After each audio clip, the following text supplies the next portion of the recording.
at the Byron Bay Blues Festival, I got the opportunity to play blues harp with Billy Thorpe and the Sunbury Aztecs.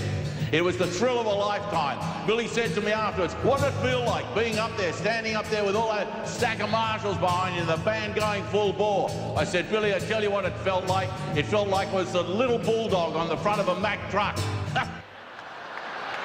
Ladies and gentlemen, Jack Thompson.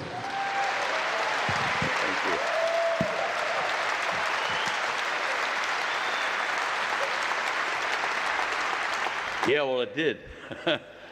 It really did feel like that. Let me tell you what happened. He had invited me. We'd played some jam at home. I was not a professional musician, but we jammed. And he said, you come up to the Blues Festival, you can play with me. I thought, great, great. We get up there, and he says, just bring a G harp. That's all you need is a G harp. I get up there, I got the G harp. I'm sitting on the side, waiting for him. I guess everyone here has been to a Billy Thorpe concert. It starts loud, and then it gets louder, and then it gets more passionate, and all you guys join in. Hey, yeah, Billy, yeah.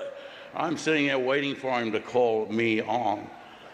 And it gets to the third number, I don't want this to happen, and it goes through the whole show.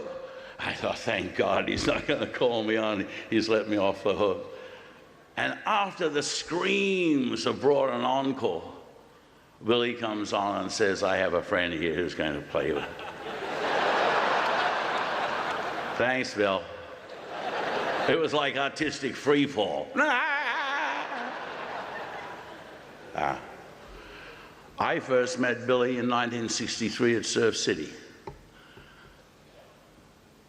The father of my oldest son, Patrick, my ex, and I won the stomp competition in Surf City.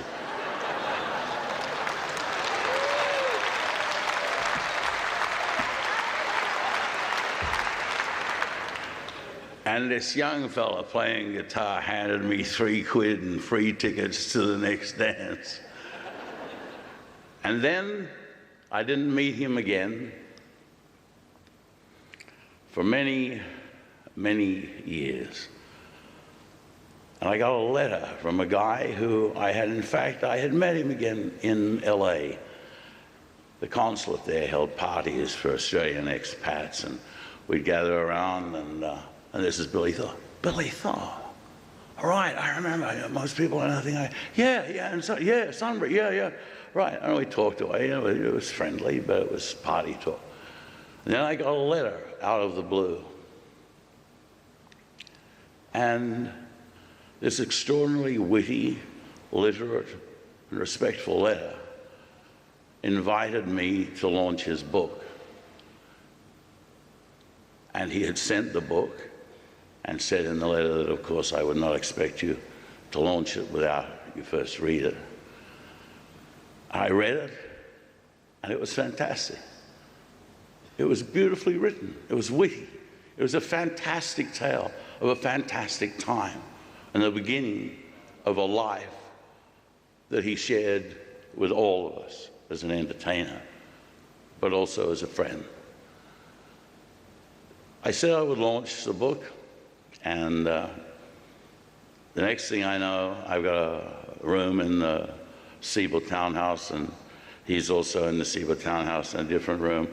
And you know, when you're asked to launch a book, and then you read the book, and you've read the book, and it's like Hunter S. Thompson saying, "Will you come and launch a book for me? You got to live up to this." And so I'm there in the room, drinkies, couple of drinkies, and I call Billy, and I say, "Billy, it's Jack here. Oh, good. Come on down." No, I think you better come up here, I said. You know. He came up there, drinkies. Oh, God, yes, the world. And I feel the same way, too. Exactly. And the whole rock and roll history, yes. And we get in the car. And we're still going, I get outside the hotel. And one of those rare moments, anyone who knows him, one of those rare moments, he looked at me with slight misgiving. He looked at me, and he said later, I knew I wasn't in great shape myself. And he looked at me, and I said, "It's showtime, Bill."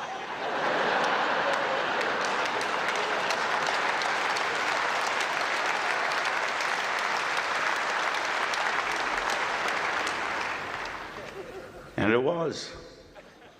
And it went on being showtime for me and Bill and his family. He gave me what he gave all of us, his love. He had more respect for me than I had for myself. He taught me to respect myself.